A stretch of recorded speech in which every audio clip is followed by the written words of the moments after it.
Lepo vas pozdravljam na pesnicah za pesnice.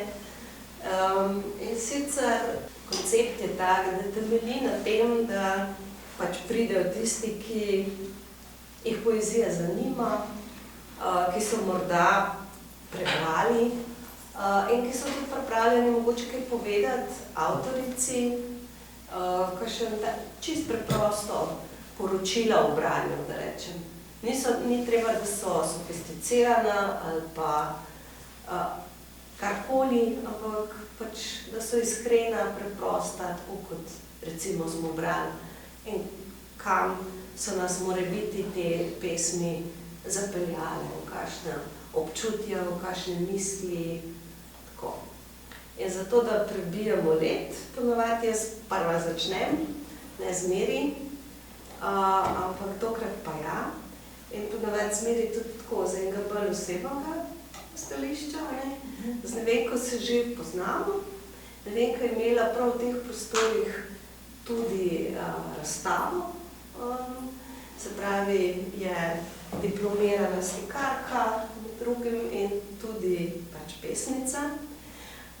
Izdala je 3 zbirke, vse 3 imam tukajle.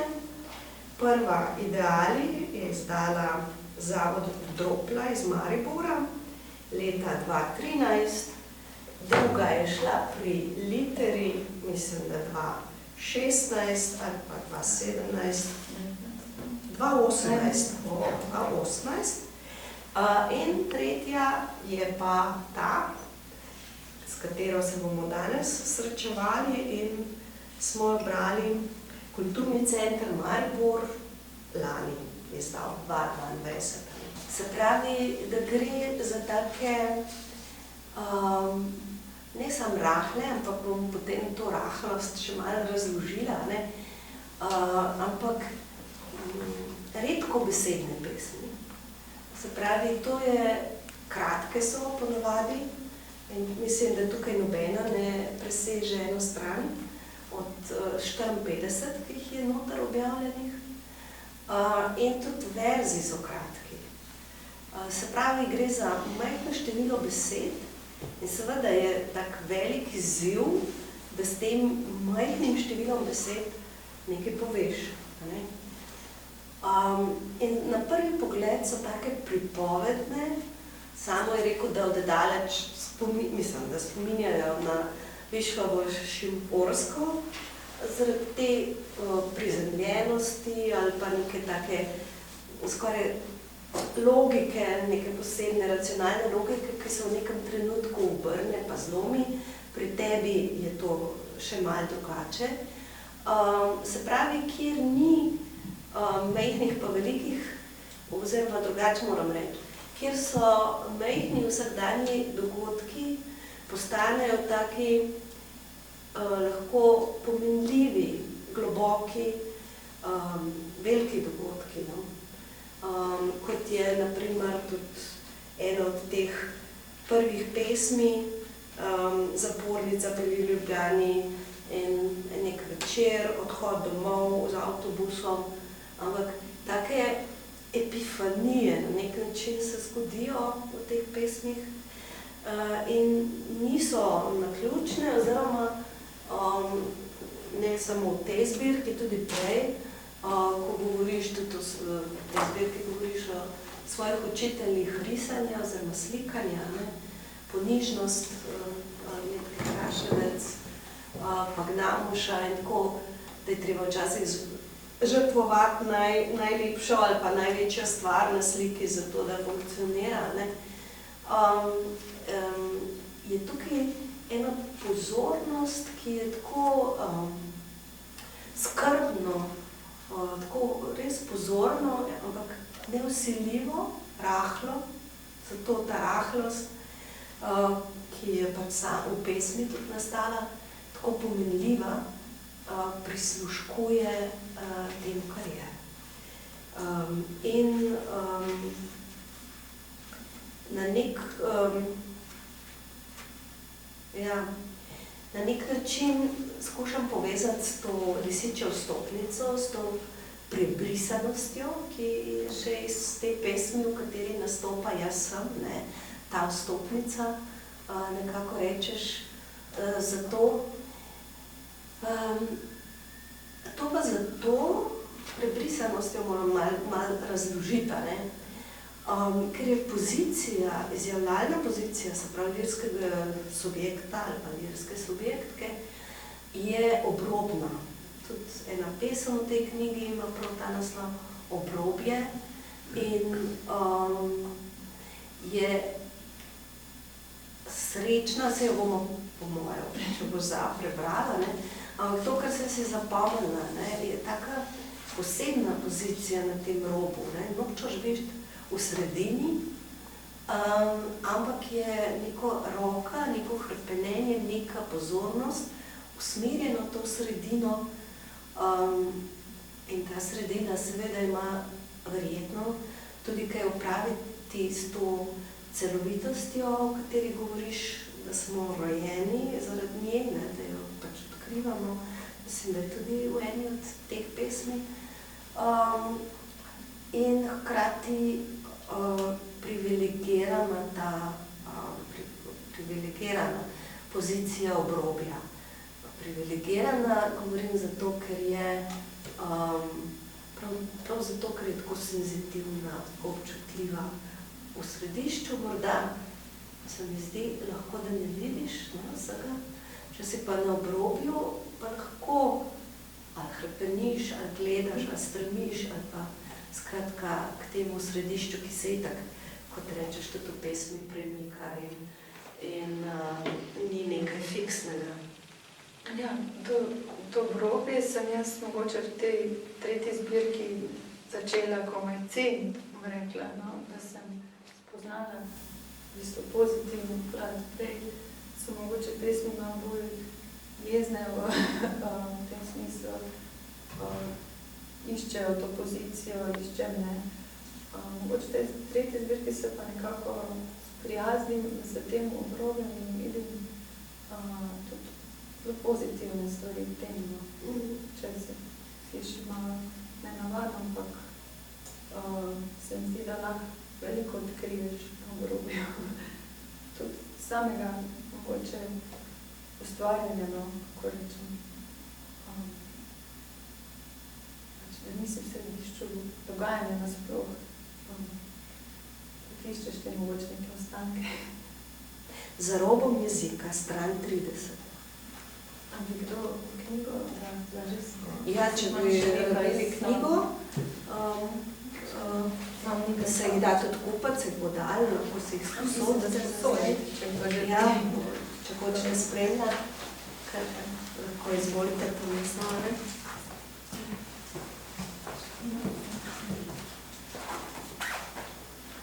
Za robom jezika.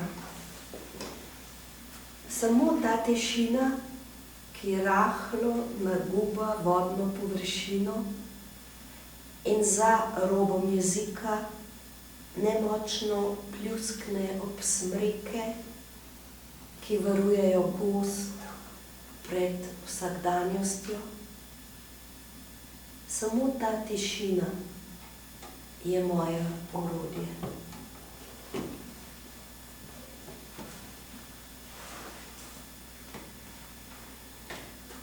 Recimo, kar meni, če najprej povem, pa boš mogoče še ti kaj dodala ali pa še drugi. Ste krvavljeni.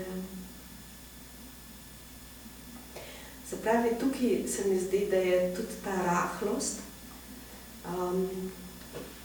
je tudi dobesedno se rahlo naguba vodno površino, ne? Ampak ta, ali je to nežnost, ali je to občutljivost, ali je tudi plašnost lahko konec koncev, ker v eni pesmi tudi govoriš o tem, čeprav sem plašna, ne, se borim. Ampak ta plašnost ima seveda svojo, zame, kot jo vidim tudi prav zaradi tega, kako izginja na nek način iz vsakdanjega propagiranega civilnega vrednotenja, ne, torej plah si že zgubil pol, ne? Boh ne daj biti plah, medtem ko se mi zdi meni osebno, da je plašnost ena velika in zelo lepa značajska lastnost, ne? Lahko se mi zdi, ker posebej, kadar je in je navadno, prav z neko posebno občutljivostjo povezana. In tukaj ne samo, da je ta rahlost, ki je prišle do plašnosti, za robom jezika nemočno pljuskne. Se mi zdi, da je ta nemoč in zavedanje, oziroma kako si prinesla to nemoč ob smreke, in to so smreke za jezikom, ki varujejo gozd pred vsakdanjostjo. In je tukaj še odnos med smreko in gozdom, se pravi, in vsakdanjostjo, se pravi neko tako varovalno plast. Tukaj verjetno bi morali še, recimo, razčleniti vsakdanjostjo, ampak kakor sem jo jaz dojela, tukaj, v tem kontekstu je, če varujejo pred vsakdanjostjo, je torej ta neka skrivnost, v kateri je tudi govor o eni od pesmi. Ko se sprašuješ, kako se ta skrivnost, največja skrivnost za malimi skrivnostmi, ki se skrivajo, ne, to je tudi taka zanimiva gradacija, da se velika skrivnost lahko skrije za manjšo ali pa še najmanjšo skrivnostjo, ne. Je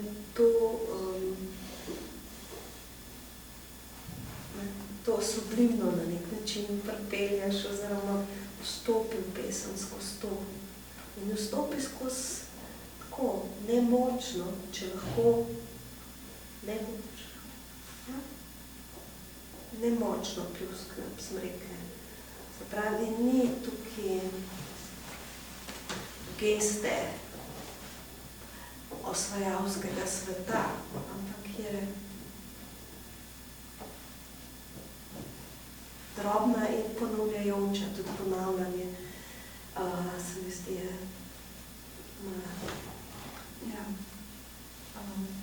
te plahosti, morda ravno to naravo, ne, pred naravo si lahko plah, pa se mi zdi to pozitivno, ne. Jo ravno mogoče boljše spoznaš, oziroma začutiš ali pa se približaš, če si mogoče v tem smislu ne preveč glasen, no, bom rekla, potem, ko pač v družbi je pa to ravno po moje obratno, no. V prejšnji zbirki sem imela eno uganko, ki je rešitev bila napisana narobe na koncu, in rešitev je bila resnica. Aha, to sem že, no, pozabila. Jaz se mi zdi tako zanimivo, kam si jo umestila takrat tam, no. Ampak tudi tukaj se v parih pesmih pojavi resnica, ja. Kako je resnica in poezija pri tebi? Tudi zato sem po moje bolj redko besedna v pesmih, ker iščem tiste besede, ki bi nekako sevali resnico, ki jo pač morda jaz čutim, ne, pa si jo predstavljam, pa tako da moram dati čez neko cedilo, da si ne smem dovoliti, da ostaja nekaj, kar ni prečiščeno, nekaj ni čisto resnično, no, mojim imaginarjem. Se pravi, veliko sediš nad pesmimi, se veliko ukvarjaš z njimi. Kar, mislim, pišem redko, no, ampak kar pa napišem, pa kar dolgo nekako, mislim dolgo, no, ne vedno, ne vse pesmi, ampak nekatere, dokaj ne začutim pač, da to nekako zaključena misel, no, pa da je šlo vse odvečno, no, nekako, glede tega, da sem stroga do sebe. Čeprav se seveda najde še nekaj, težko sem sebi tako priviješ.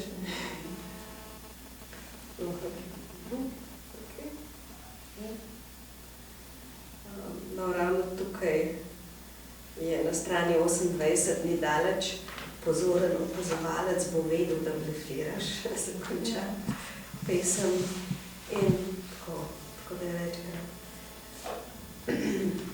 Ja, verjetno se malo preveč ukvarjam sam sabo in svojimi mislimi. A so zdaj to, kaj je tista najbolj iskrena misel, vsem tem, kaj mislim, da bi morala misliti, mislim. Tako malo mogoče se zapletam včasih. No, meni kot bralki se ne zdi, mislim, mi je všeč, da se lirski subjekt ukvarja s sabo. Zaradi tega, ker posebej na tak prečiščen način, zaradi tega, ker mi da tudi možnost, da se priključim s svojimi spoznanji, svojimi občutji, svojimi stanji, lahko se strinjam, lahko se ne. In tudi to mi je všeč, da večinoma, ko način, kako piše skozi podobe, in te podobe so sicer lahko prepoznavne, to je avtobus, tu so otroci, kolego kocke pod kavčem, tudi jaz se spomnim, sem jih iskala, roditeljski sestanki so razni taki, bi rekla, prepoznavni, ampak jih vzameš iz tega konteksta in postaviš pač nekam drugam. In tukaj nenadoma niso dnevniški, to niso dnevniški zapisi, čeprav bi morda tudi lahko bili, ampak niso. Prav zaradi te prečiščenosti, če pravim tvoje, je hkrati neke atmosfere, iz katere se rojevajo, ki so malo začele že govoriti o tej tišini, o teh nemočnih pljuskih ob smreke, ki varujejo gosto. Tako da to je že, ne da bi karkoli razlagala, recimo je v meni in verjamem, da tudi vsakom od vas spodbudi celo kupico nekih asociacij v tem odnosu in vsak lahko obdrži to svojo skrivnost zase. Lahko jo poskušamo tudi izraziti v besedah, ampak se mi zdi, da imaš ti, tudi tako kot mislim, da marsikdo med nami, da se tudi z nekim občutkom pravzaprav preizkušaš meje tega, kar se da izreče. Največ tudi podobno slikanja. In zelo dostikrat se tudi sprašuješ o lepoti, oziroma naj bo to tak iz nekega negativnega, v smislu pozitiv-negativ filmskega zapisa, iz nekega negativnega področja, sprav tega negativa filmskega, kot je tisti lila trak, poglejte, kaj praviš, ampak more biti nekje lepota, recimo, ali pa, da jo poimenuješ celo tako, ko je oljubljena ta trenutek, ali pa oluščen do lepote, recimo. Kako je s tem? Ja, lepota je verjetno nek mir, bom rekla, ko ni nekih odvečnih rdečih elementov, neka, bi rekla, harmonija ali pa, ne vem, občutek verjetno, najbližje bi rekla mirno, da je za meni tako najbolj. Ali pa ta izraz oblično, bi bilo mogoče nekaj, kar te presega, mogoče to najbolj opis. Kar v bistvu niti ne razumeš čisto, ampak te potolaži ali pa ti da nek novo moč, nek navdih, neko upanje. To bi bilo moč tisto lepo, ne? Ki hitro mine, ponavadi. Ampak se splača, se mi zdi, iskati. Mislim, da vedno lahko najdeš spet, ne? Nikoli ni izgubljeno. Potem pa je tu ta beseda, vsa tuja, pozabljena in nemogoča.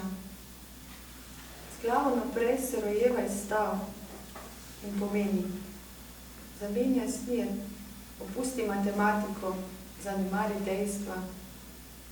Beseda, ki se pojavi na začetku novembra in šibko utripa kot napis nad zadnjimi vrati v kleti. Zaupaj. Kdo spi v tej pšenični noči? Mama, ti ne spiš. Nekaj mi praviš. Danes smo te pokopali in zdaj je noč. Nekaj je še ostalo v tvojih ustih. Neka skrivnost pod jezikom. Mama, ne znam razvezati gostih niti, ki lebdijo po zraku v tej pšenični noči. Segam po škarjah iz tvojega predala. Vse je šlo. Skrivnost. V vesolju se ena skrivnost krije za drugo, večja za manjšo. Največja skrivnost najbolj seka ven. Odmeva po vesolju, polži hišici in med prostoru zvezd. Kam največja skrivnost odlaga škatle, polne istih vprašanj od začetka časa? Kaj si misli, ko obtožujejo trave, oblaki, vode, mladiči, dojenčki, starci in si vmes? Kako to zmore in se ne razkrije? Beseda. Bi lahko bila beseda Bog, nedolžna beseda, na praznem belem papirju, brez šuma, brez znaka, arhaičen, maščevalen, hermetičen, nekdo, ki zapušča. Ali sploh obstaja ljubezen, ki ni čakanje in samo zatajevanje? Ali Bog ljubi drugače? Bi beseda Bog lahko pomenila nekoga, ki sanja naše sanje in smo ga zapustili? Zdrži. Zdrži, pravi sveže pokošena trava. Zdrži, pravi goreči kot vej. Zdrži, pravi omarjetica v venčku. Zdrži, pravi kuža brez repa. Zdrži, pravi posušeni deževnik. Zdrži, pravi delavec na cesti. Zdrži, pravi babica z berga. Zdrži, pravi dojenček v vozičku. Pomlad je šele prišla, ni vse tako črno. Veliko se ukvarjam s tem, da zdržati. Ja. Mogoče se to pazi. Kakšno pa je to vzdrževanje? Tako da... Vzdržanje. Da ostaneš tam na gladino. Da ne zdršneš samo pomenovanje, pa neko takšno mračno vzdušje. Se mi zdi, da je to kar delo, obrniti tok vedno znova, ker vse nekako teži k temu. Mislim, tako se mi zdi, če krmilo hočeš obrniti proti svetlovi, bo se tema zelo pač upirala, ko bo rekla. To se mogoče zdaj malo učim bolj intenzivno vračati krmilo proti svetlovi. Ja, tako je, recimo, berem, obžalovanje je samoljubje, piše v eni pesmi, ali pa nekaj je bilo z nami, nekaj kot ljubezen, ali pa to spraševanje, bom pustila žarku zasijati ven iz tega prostora. Včasih ne vem, zakaj je na naslovu, morda mi ta pesem niti ni toliko pomembna, ali pa ampak nekako se mu nese, da en stavek mogoče ti ostane, en vers, pač se ti zdi, da je nek skupen imenovalec bi lahko bil, ne. Mislim testo. Nič drugega ni pomembnejšega kot shajati, skrajati, nahraniti otroke. Kakšne fine pesmi neki, samo dolg, neslišen pogovor s stvarmi. In to je ena fina pesem. Se dosta tudi tako, ne vem, no niso vse, ampak da je potem, recimo, kukor da ne, da obstaja jezik, obstaja govorica, ampak nekako je zaprt vase, ne more priti pravzaprav do, recimo tale mreže, ali pa tudi tisto o babici, ne, ko se v bistvu potem uporablja njene skozavito. Ali pa tudi tisto, ko babica pozabi besede, ne, kje so ta Čustvo, ja.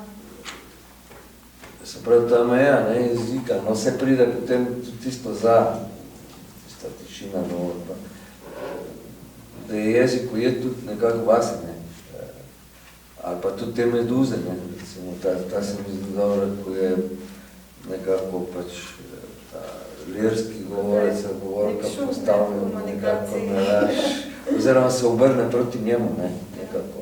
Ja. Ali pa stena tudi, ne, kaj je za to steno, zablokira nekako, ne, govor. Se mi zdi fajn, no, da se tako. Mreže. Vonj po češnjivih bombonih od skupin osnovnošolcev, ki gre mimo. Stopnice do spomina. Možgani nikoli ne pozabijo češnjevih, pomarančnih, limonih in celo bombonov z okusom papaje. Možgani skrijejo vase vse te nepomembne sledi, majhne okuse, vonje, površine, celo majhne premike v prostoru, da lahko z njimi pričakajo za vogalom. Že zelo kmalu možgani bistroumno ustvarijo gosto mrežo iz naključij, ki bo za danjega posameznika usodna. Do smrti bo sebi in drugim razlagal svoje mreže. Meduze. Tisto popoldne si nihče ni upal vodo. Z roba obale sem opazovala rjavkaste meduze, kako so jih valovi divje predmetavali po plitvini. Kakšno življenje, sem in tja brez cilja, zunanja sila usmerja tvoje malo, prozorno in prazno telo kot plastično vrečko. Bolj praznega telesa ne poznam. Kje je tvoj kredo, kje je tvoja lastna volja, zakaj sploh živiš? So bile nesramne meduze.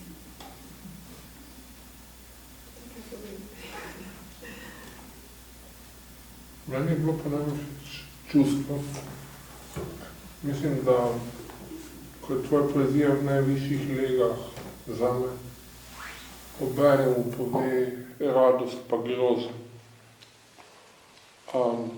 Najboljši primer se mi sicer zdi, mislim, da iz Lisičje stopnice, če se ne motim, srečna roža, ki je bila obtrgana zato, da se otroci dali mamici. Ja, iz Lisičje stopnice.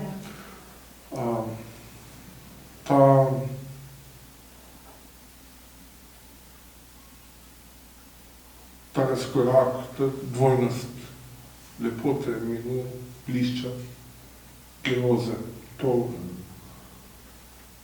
spešno je v eni zelo vsakdanji situaciji, v eni zelo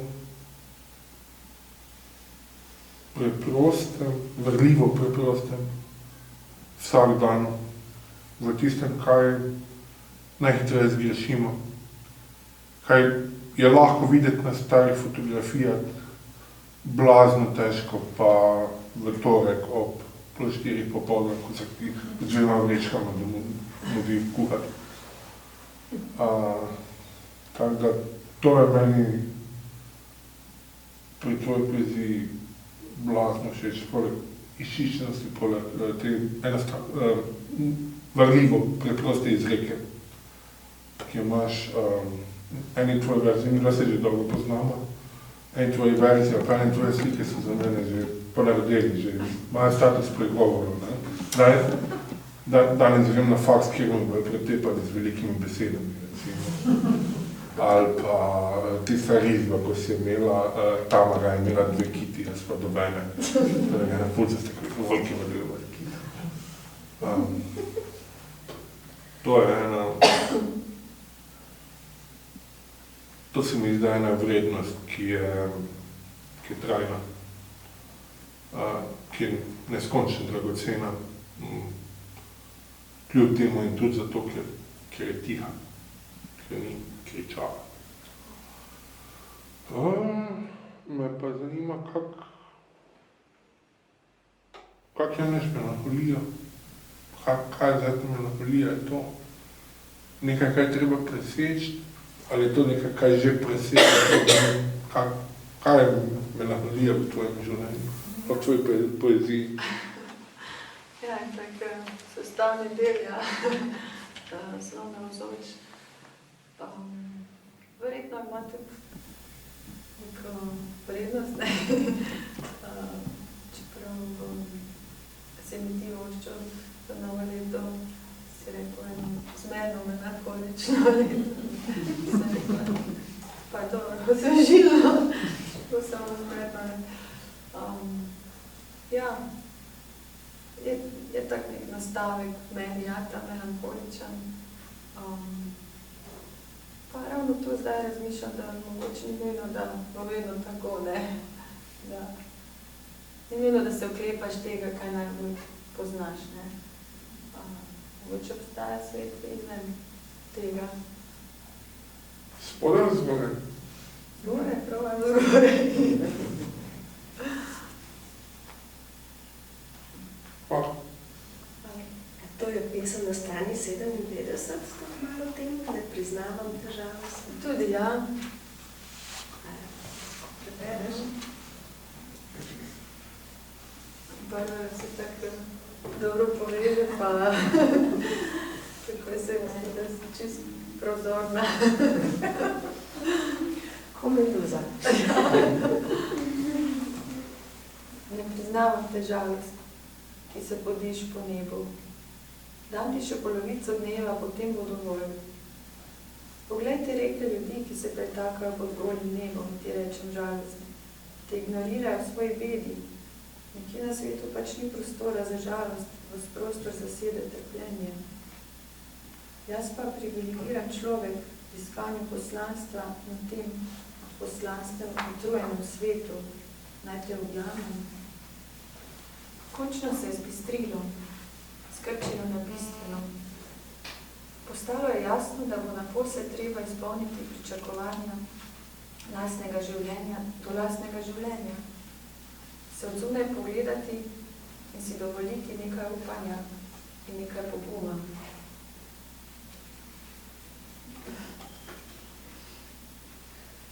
To je bolj zanimivo. Pričakovanja lastnega življenja do lastnega življenja.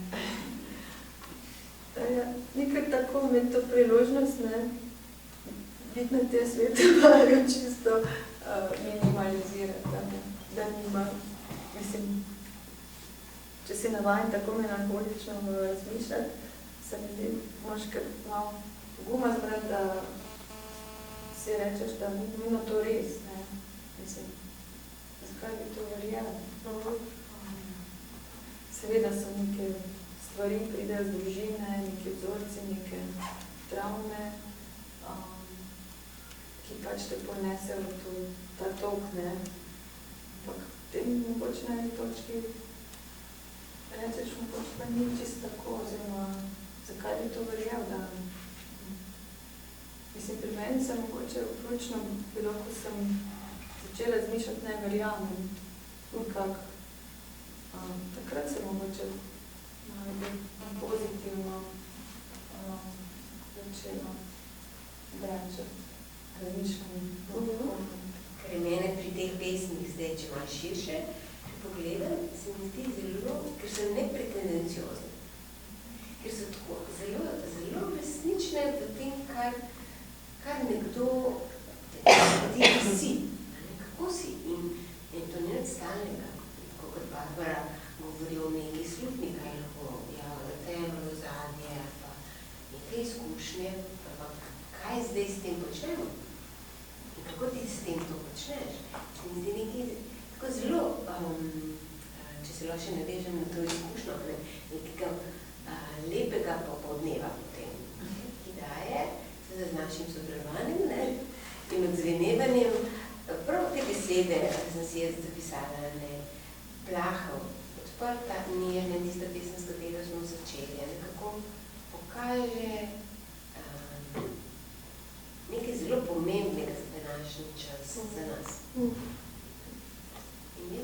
tako meni osebno je všeč, če ljudje delajo s svojo močjo kakršnokoli že, kakršnokoli narave že, tisto, kar pač želijo, ampak ne da bi se pretvarjali, ne? In ja, potem imamo tukaj že zelo hitro to zamko, ko samega sebe sprašuješ, ali si dovolj iskren, ne? To sem prej zaslišala, ne? Kje sem zdaj? To je iskreno ali že prenarejeno ali pa ponarejeno in tukaj, ja, ne. Najbrž se nikoli do konca ne moramo odgovoriti. Ampak zame kot pravko je to zelo že veliko. Kadarkoli bo, ime se pripravljeno. Potovalka naj čaka v postelji. Morda te zbudi sredi noči in boš moral z njim čez dvorišče, mimo temne deželnice v solih, čez ostanke mamine hiše, čez trnje malin na koncu posestva, gozd po močvirju, čez blato, ostro spenjajočem se travniku, skozi zapuščeni sadovnjak, čez zaplate tonalita, po brezpotju, nižje plasti svojega bitja.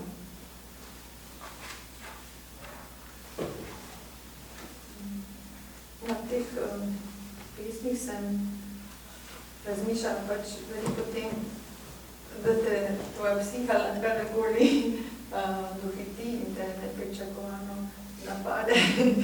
Ampak proti koncu pa ravno to zaupaj in mišljeno ravno to, da nisi v tem strahu, kdaj boš spet se srečal samim sabo pa svoj preteklosti ali pa nekimi travmami, ker si pa nekako sužen čakanja, kdaj te bo spet to doletelo.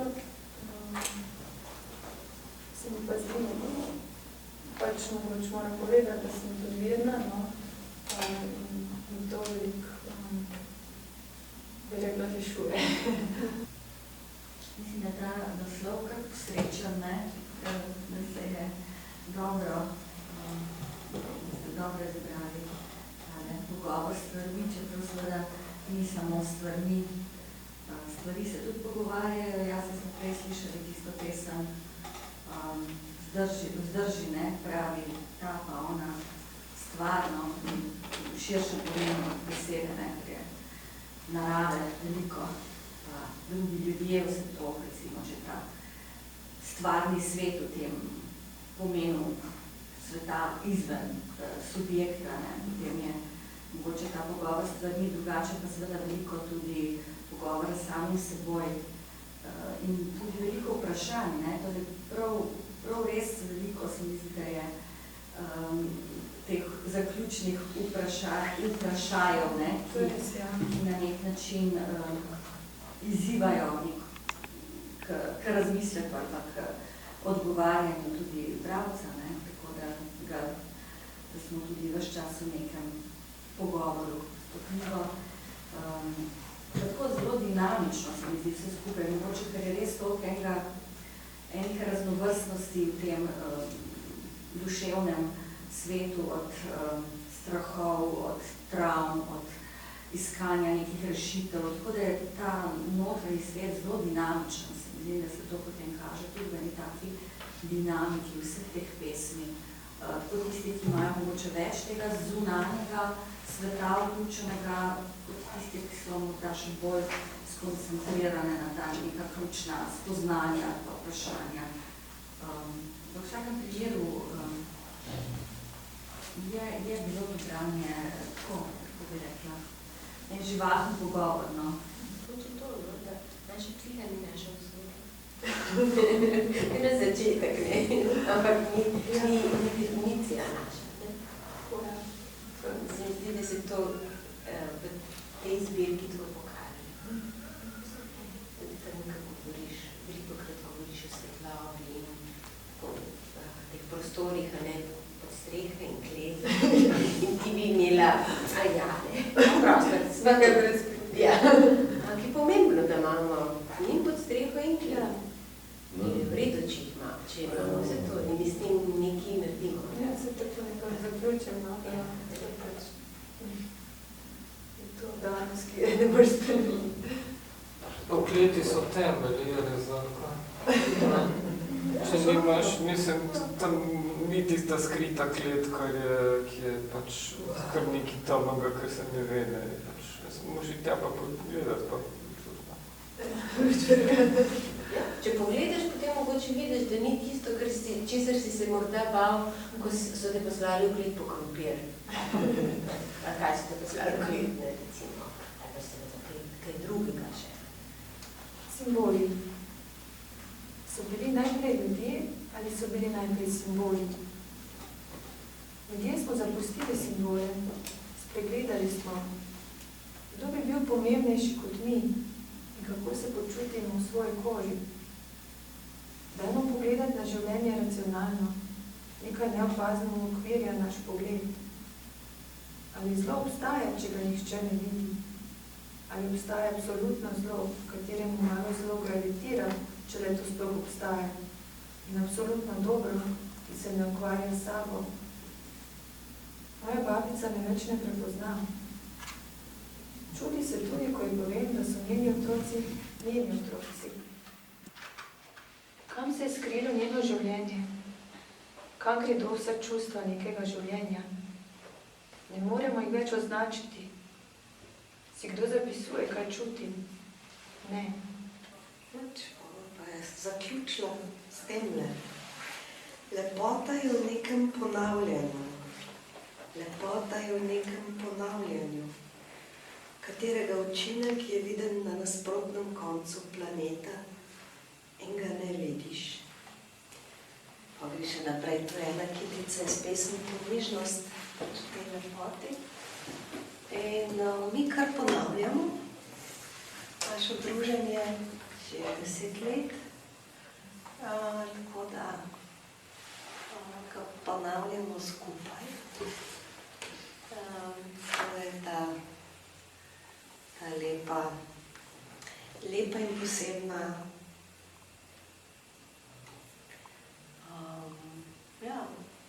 milost, bom rekla, da lahko delimo svoja branja, tudi če ne na glas, in delimo s tem, da smo vsi tukaj, da poslušamo in čutimo, kar čutimo vsak zase, pa vendar tukaj skupaj.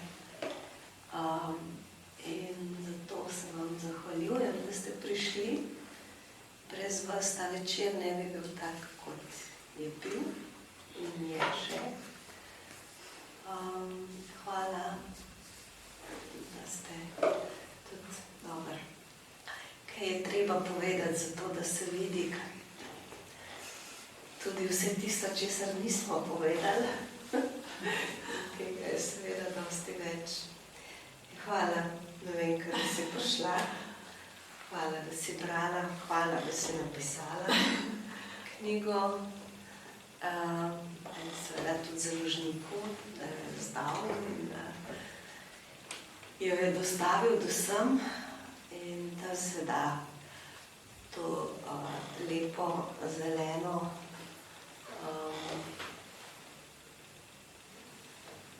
darilo tudi dobiti. Tako da, evo, daj, kar zaključimo s tem uradnim. Jaz bi še rekla, hvala vsem, počaščena sem, da ste prišli, da ste tam boste mogoče prebrali, ako ste. Tako da sem res vesela. Hvala. Hvala veliko.